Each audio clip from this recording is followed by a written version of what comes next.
I never thought the day I had prayed for, the day my only son would marry the woman of his dreams, would turn into the day that broke me into pieces. Imagine this. I was sitting quietly at the wedding dinner in Atlanta, Georgia, dressed in my modest peach gown, hiding my swollen neck with a silk scarf. My neck tumor had grown in recent years, and I had become used to the stares, but nothing prepared me for what came next. When the host invited my son, Michael, to introduce his parents to the guests, he raised his glass with a proud smile and said, "This is my father Edgar, who is no longer with us, but always watching from heaven. And this is Amanda, our family's cleaner, who made tonight possible." Laughter echoed. Whispering followed. I sat frozen, my hand trembling against the glass in front of me. Cleaner? I was his mother, the woman who carried him for 9 months, who sacrificed her life to raise him after his father's death. At that moment, I felt my heart tear apart, as if every eye in that hall was piercing through me, reducing me to nothing but shame. But what Michael did not know was that this humiliation was about to awaken something inside me that I had buried for far too long. Before I go any further, I want to pause here to say thank you. Thank you to every single one of you who has subscribed to this channel. Your support means the world to me. To my new and returning viewers who are yet to subscribe, I cannot wait for you to hit that subscribe button, because that little click is the fuel and energy that keeps this channel alive. Do not forget to like, share, and drop your thoughts in the comments below. I would love to hear how this story touches you. Now, let us return to the moment that changed everything for me. My name is Amanda. I am 57 years old, born and raised in Georgia.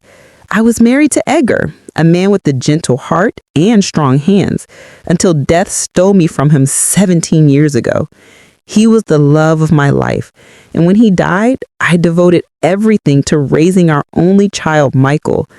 Michael was my world. I worked night shifts at a hospital as a cleaner and part-time at a diner just to keep him clothed, fed, and eventually through college. I watched him grow into a tall, charming young man who everyone admired. I never complained, even when I came home to aching bones and swollen feet. All they wanted was for him to have a better life than I ever could. But life is strange. Somewhere along the way, Michael began to change. He stopped inviting me to his events. He told me my scarf embarrassed him. He avoided introducing me to his friends. I thought it was just the arrogance of youth, but the wedding dinner would prove it was much more than that. It was shame that had rooted in his heart. The wedding dinner was nothing short of glamorous. Crystal chandeliers glowed like captured stars. Soft violins filled the air, and guests in suits and gowns sparkled with laughter.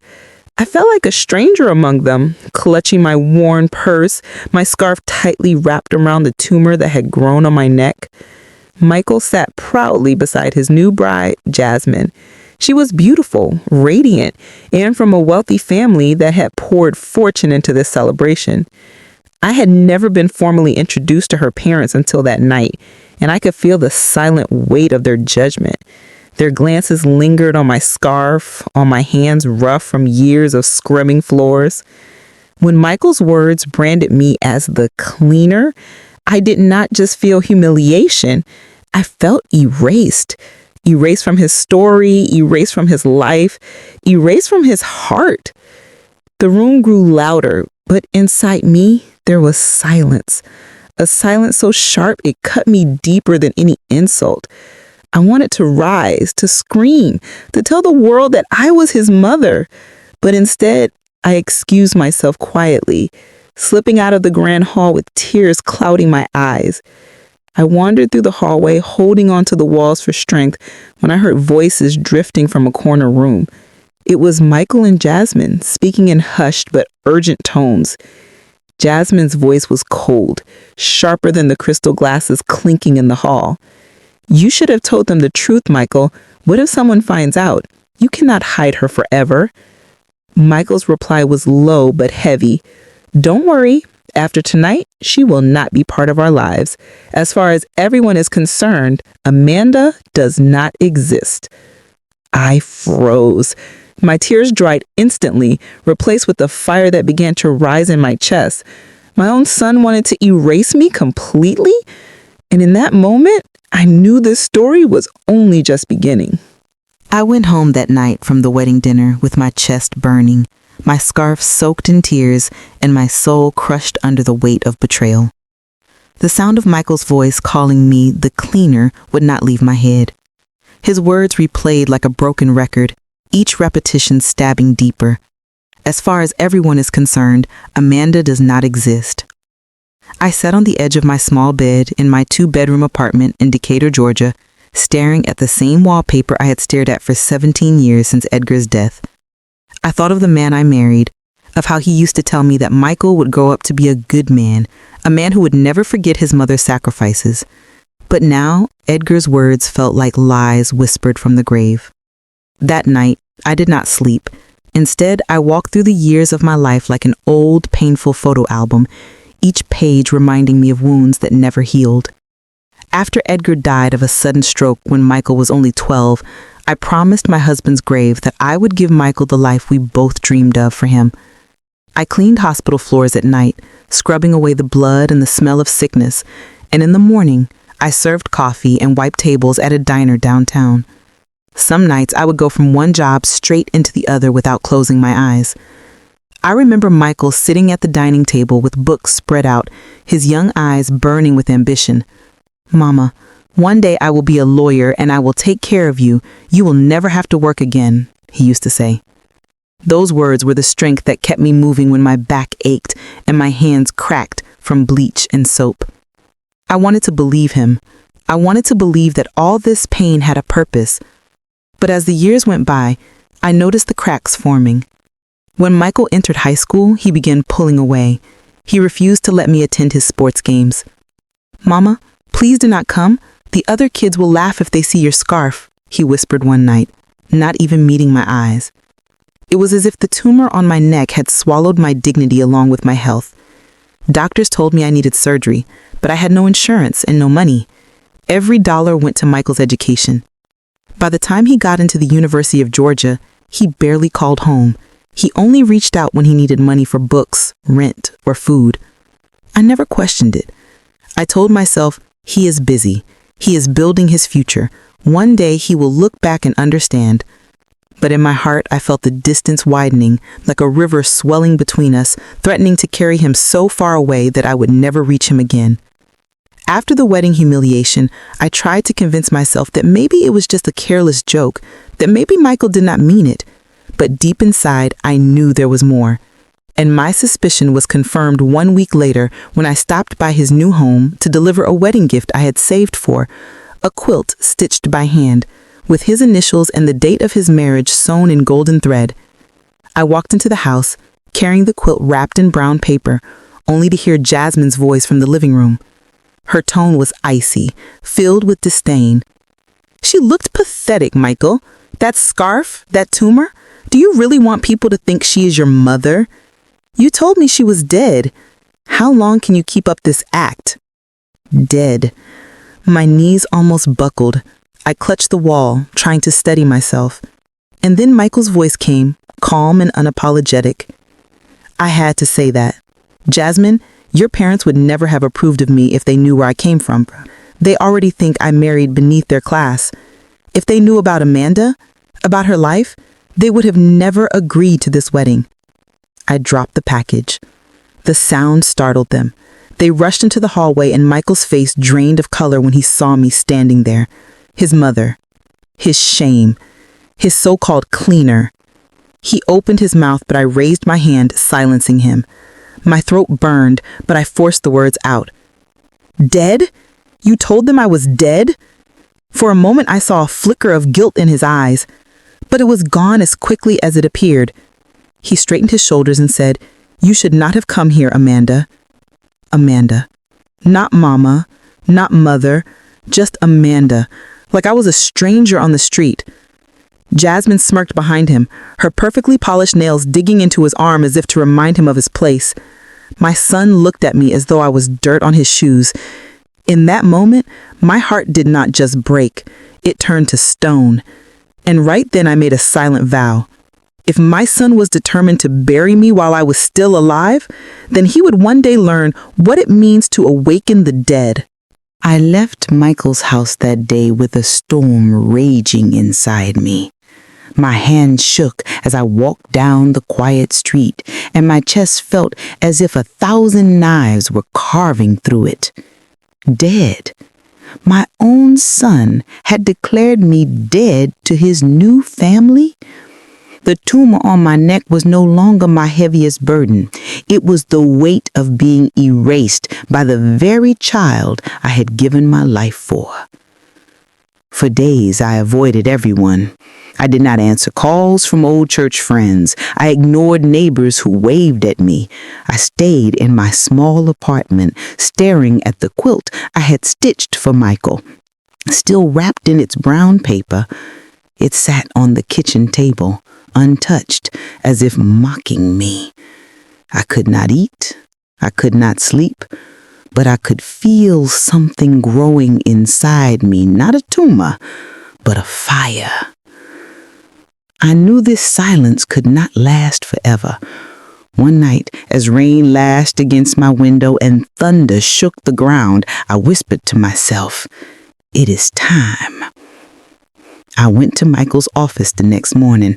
He had become a junior partner at a law firm downtown, a job I had helped support with every scrubbed floor and sleepless night.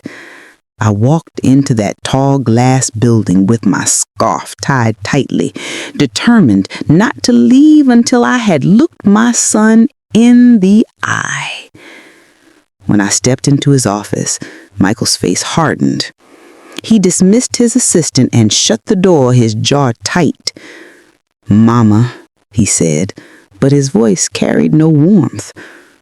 "Do not call me that now," I answered. My voice trembled, but I did not bat down. "Why, Michael? Why would you tell them I was dead?"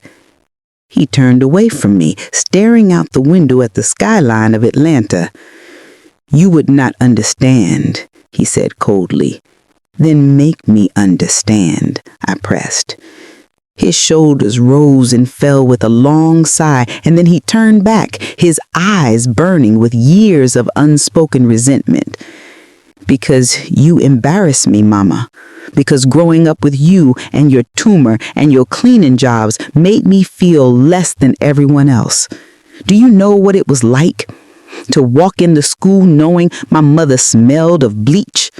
To hear kids whisper about the scarf around your neck? Do you know how ashamed I felt?" His words cut through me like a blade. I staggered, gripping the back of a chair for balance. "I did everything for you," I whispered, tears rushing down my cheeks. "Every hour I worked, every meal I skipped, every ache in my body was for you. I wanted you to have a future." "I never asked you to," he snapped. "Maybe if you had taken care of yourself instead of sacrificing everything, you would not look like this. Maybe I would not have grown up feeling trapped by your struggles. I wanted to be somebody, Mama, and I could not be that with you dragging me down." I gasped, pressing my hand against my chest. My son, my only son, saw my love as a chain, my sacrifices as poison. "Dragging you down?" I repeated, my voice shaking. "I gave up my life so you could rise. And now you spit on me?" He did not answer. He simply adjusted his tie and turned back to the window as if I were no more than a nuisance to be dismissed. I stood there in silence for a long moment, letting his words settle. The rain outside tapped against the glass, steady and relentless like the beating of my heart. When I finally spoke, my voice was no longer weak. It was steel. "You think you are free of me, Michael. You think you can bury me with shame. But you will learn that a mother's truth cannot be erased. You will learn that the hands that lifted you up can also strip away the lies you are building your life on. He turned sharply, his eyes narrowing. What do you mean by that? But I did not answer. I simply picked up my purse, straightened my scarf, and walked out. Later that week, fate revealed to me a piece of truth that would change everything. I was at the grocery store when I overheard two women talking near the produce section. They were relatives of Jasmine, laughing and gossiping about the wedding. One of them said, "Well, Jasmine sure hooked herself a smart one. Her parents think Michael is from some polished family, but if they knew the truth, they would have never let the marriage happen. Good thing he's keeping his past buried. Now he has access to their business ties." The other replied, "I heard her father already signed over part of the family trust to them as a wedding gift. That boy knew what he was doing." I froze in the aisle. The apple in my hand slipped and rolled across the floor. My son had not just erased me out of shame, he had erased me out of greed. He was building his future on lies, marrying into wealth, and burying my mother alive to secure his place. That night, I sat alone at my table, staring at the quilt again.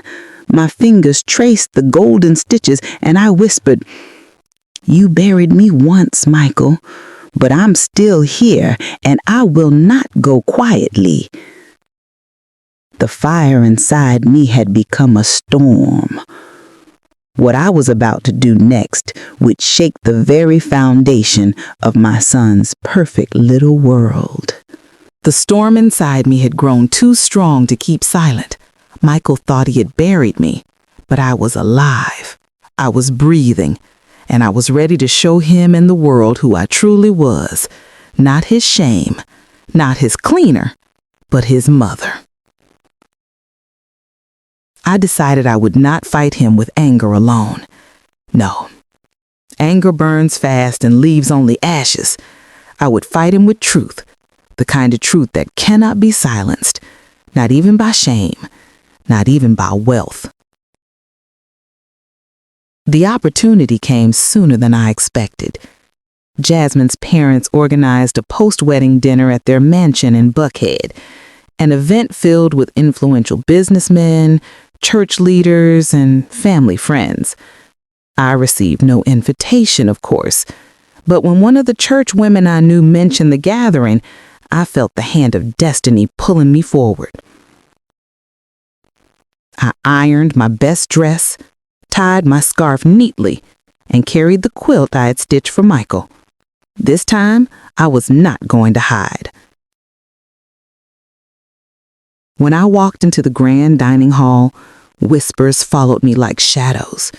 Jasmine's parents looked startled, Michael's jaw dropped, and Jasmine's eyes filled with fury. "Who let her in?" Jasmine hissed. Michael rose quickly, trying to block me. "This is not the place, Amanda," he muttered through clenched teeth. But I stepped around him, my voice rising clear above the chatter. "It is exactly the place." The room fell silent. I stood tall, though my knees trembled beneath my dress.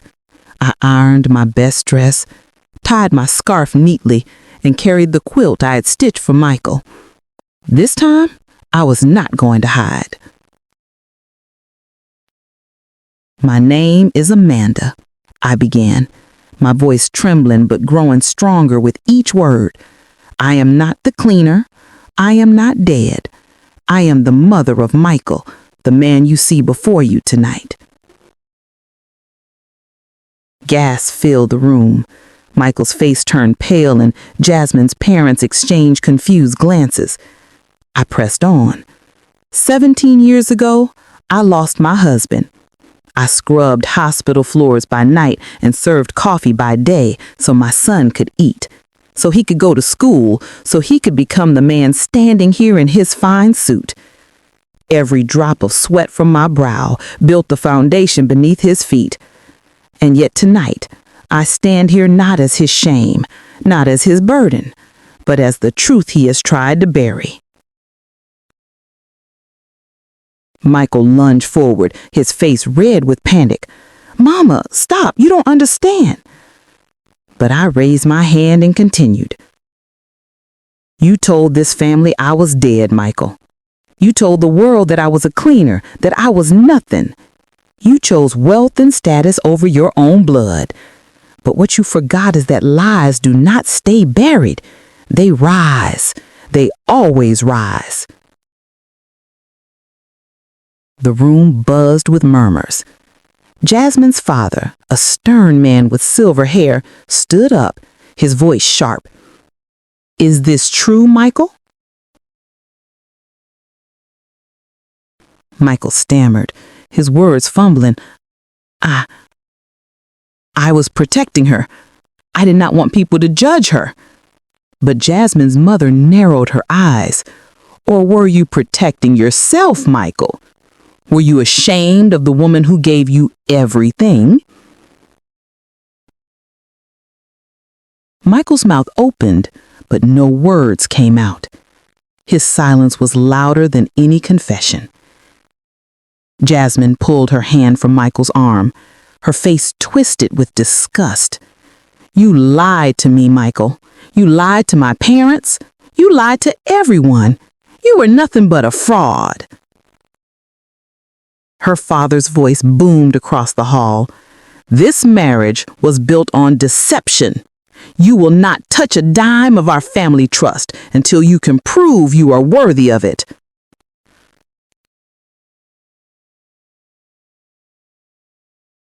Michael's world began to crumble before my very eyes. The perfect son, the rising lawyer, the man who had buried me alive, now stood exposed, his lies scattered across the floor like broken glass. I did not smile. I did not celebrate. I simply turned and walked toward the door, my scarf trailing behind me like a banner of survival. Before leaving, I paused, looked back at Michael, and spoke softly. "I gave you everything, Michael. I gave you love. I gave you life. And I gave you my strength. But I will not give you my silence. You buried me once, but I rose, and I will keep rising." I walked out of that hall, leaving behind gasps, whispers, and the shattered pride of my son. That night, for the first time in years, I slept peacefully, not because I had won, but because I had finally spoken my truth. Life has taught me many lessons, but none as painful as this. Sometimes the deepest wounds come not from strangers, but from the children you raise with your whole heart. Betrayal cuts deeper when it comes from blood, but dignity is a shield that no betrayal can destroy. I may carry a tumor on my neck, but my spirit stands tall. I may have been erased in my son's story, but I reclaimed my place in my own. And to everyone listening to my story, remember this: do not let anyone, not even your own flesh and blood, erase your worth. Speak your truth, no matter how heavy the silence. If my story touched you, please share your thoughts in the comments. I would love to hear from you. Do not forget to like this video, share it with someone who needs strength today, and subscribe to the channel so more stories like this can reach the world. Thank you for listening, and may your truth always rise above the lies.